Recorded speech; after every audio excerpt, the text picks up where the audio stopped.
में सरकार के खिलाफ कुछ बोलने के लिए विपक्ष खामोश है।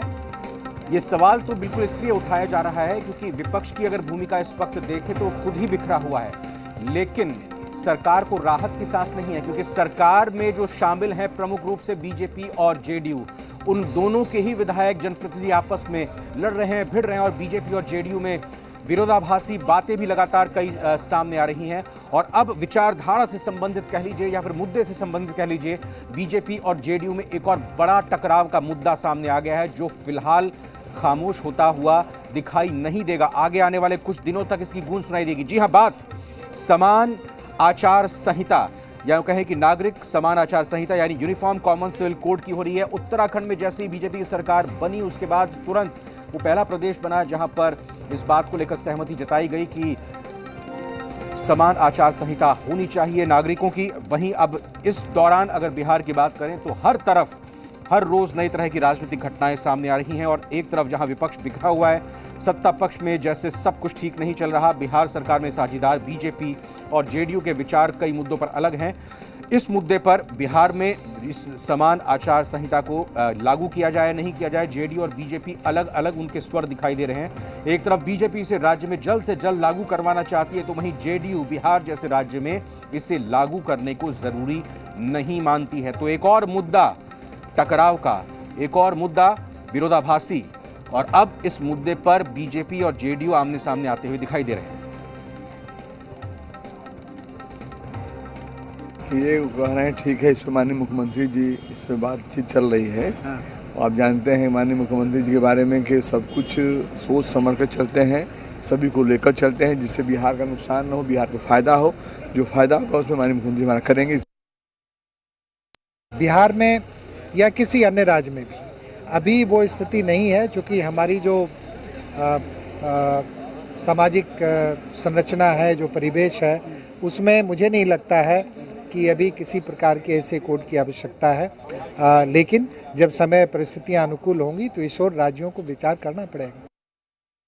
देखिए, पॉलिटिकल अगर स्टैंड है तो ये स्टैंड रहा, पहले से रहा है। जनता दल यूनाइटेड का क्लियर मानना है कि हम हर तरह के कल्चर को, हर तरह की चीज़ों को, चाहे बुद्धिस्टों का हो, चाहे सिखों का हो, चाहे जैनियों का हो, चाहे ईसाइयों का हो, चाहे मैथिलियों का हो, चाहे संथालियों का हो, हम सबको प्रोटेक्ट करेंगे और हम लोग प्रोटेक्ट करने की कोशिश करेंगे। देखिए, कॉमन सिविल कोड बहुत पहले हिंदुस्तान में लागू हो जाना चाहिए था। जो विलम्ब हो रहा है वो छद्म धर्मनिरपेक्षता के कारण जो देश की छवि को गलत ढंग से प्रचारित और प्रसारित किया गया, उसके कारण आज भाजपा सरकार हो या किसी भी सरकार को जो विलम्ब हो रहा है केवल उसके कारण हो रहा है। ये तो बहुत पहले लागू होने की चीज। जहां जो चाहे वो करे, Bharatiya Janata party absolute majority में है। उसको संविधान का और यह देश विभिन्नताओं से भरा हुआ है, उसको ख्याल नहीं है। भारतीय जनता पार्टी जो जो करना चाहती है वो कर तो सकती है, लेकिन देश की जो मूलभूत समस्याएं हैं उनके प्रति आंख मूंद देना और इन विभिन्नताओं पर, देश की जो विभिन्नता है उसके ऊपर वो अटैक करती रहती है। तो विपक्ष पहले इस मुद्दे पर बोले, उससे पहले ही बीजेपी और जेडीयू में नूरा कुश्ती इस मसले पर शुरू हो गए। सीधा रुख नवजीत का करेंगे, पटना से हमारे सहयोगी हमारे साथ जुड़ रहे हैं। बीजेपी अपने जो उसके कोर इश्यूज हैं उनको लेकर ऐसा लग रहा है कि जानबूझकर जेडीयू को चिढ़ाने के लिए या जेडीयू को बेचैन करने के लिए एक एक करके मुद्दे सामने लेकर आए। उत्तराखंड में पहले ये प्रस्ताव पास होता है, अब बिहार में भी पास कराने की बात हो रही है।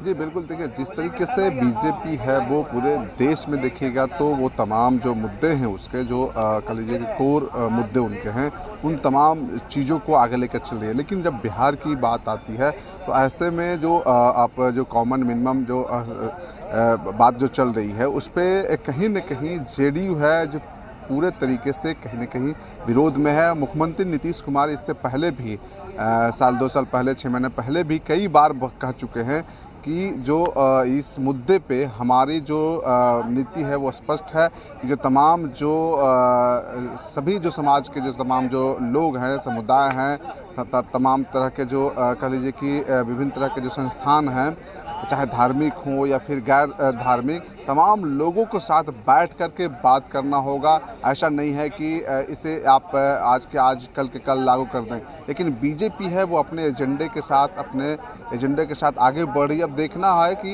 बिहार में किस तरीके से पूरे मसले को आगे बढ़ाया जाता है, चूँकि अब बिहार में कहीं न कहीं बीजेपी की एक कशमकश है कि सबसे बड़ी पार्टी रहते भर में भी वो मुख्यमंत्री नहीं बना पा रही है। किसी न किसी सहयोगी की ज़रूरत पड़ रही है, किसी न किसी क्या कहिए मुख्यमंत्री नीतीश कुमार के सहयोग की ज़रूरत पड़ रही है। तो इस तमाम चीज़ों को लेकर के जो मैसेज देने की बात चाह रही है बीजेपी, क्योंकि उनका सिर्फ और सिर्फ एक ही एजेंडा है कि या तो कह लीजिए कि जो एक वर्ग है उसको छाट करके आगे बढ़ जाएं, और जो तमाम जो नीतीश कुमार के जो वोटर हैं उनको धीरे धीरे किस तरीके से अपनी तरफ शिफ्ट करवाएं।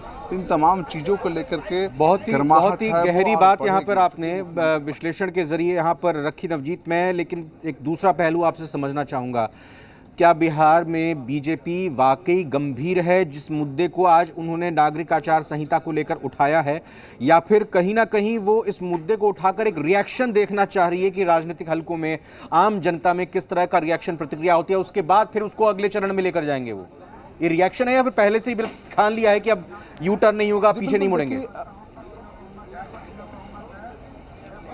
देखिए, अभी बिहार में जो चुनाव होना है उसमें काफ़ी वक्त है, लेकिन जो धीरे धीरे इस मसले को आगे डाला जा रहा है, चूँकि जब छोटे छोटे जो नेता हैं जब बात करेंगे, विधायक बात करेंगे, चौक चौराहे पे बात होगी, अब एक कहीं न कहीं वो टेस्टिंग के तरीके से गुजर रही है कि आखिर लोगों का मिजाज क्या है, किस तरीके से जो गैर मुस्लिम जो वोटर हैं, गैर मुस्लिम जो समुदाय है, वो इस चीज़ को कैसे ले रहा है। तो कहीं ना कहीं फोकस वही है कि धीरे धीरे लोगों के बीच में जाएं, एक बहस बनाएं, चर्चा का विषय बनाएं, क्योंकि कई ऐसे मुद्दे हैं जिससे कि बीजेपी आगे निकल चुकी है। बार बार एक ही मुद्दे पे वोट उनको नहीं आने वाले, धारा 370 पे बार बार वोट नहीं ले सकते हैं, कई अन्य जो चीज़ें हैं उन पे नहीं ले सकते हैं। तो अब बिहार में चूँकि चुनाव अभी नहीं है, लेकिन आने वाले समय में जो 25 का जो चुनाव होगा, 24 का चुनाव होगा, तो उसके पहले कहीं ना कहीं लिटमस टेस्ट के जरिए गुजरना चाह रही है बीजेपी कि इस मुद्दे के सहारे यदि मैं जाता हूं तो क्या जो नीतीश कुमार के वोटर हैं, जो एक सोसाइटी है, उसमें मैं सेंध लगा पाता हूं कि नहीं लगा पाता हूं। अब देखना यही है कि इसको जेडीयू है वो किस तरीके से कह लीजिए कि अपोज कर पाती है, क्योंकि कहीं ना कहीं सारे के सारे जो काम होते हैं एक कह लीजिए कि नीतीश कुमार या जेडीयू के तरफ से हाँ के बाद ही हो पाता है। तो एक प्रेशर पॉलिटिक्स की भी बात कही जा सकती है यहाँ पे। आगे की राजनीति इस मुद्दे के इर्द गिर्द जाएगी या नहीं जाएगी, ये बहुत जल्द साफ हो जाएगा। अगर इसी मुद्दे को लेकर चर्चा होती है तो कई दिनों तक गूंजेगा, ये तो बात तय है। बात अगली खबर की करें तो एक नाम लेना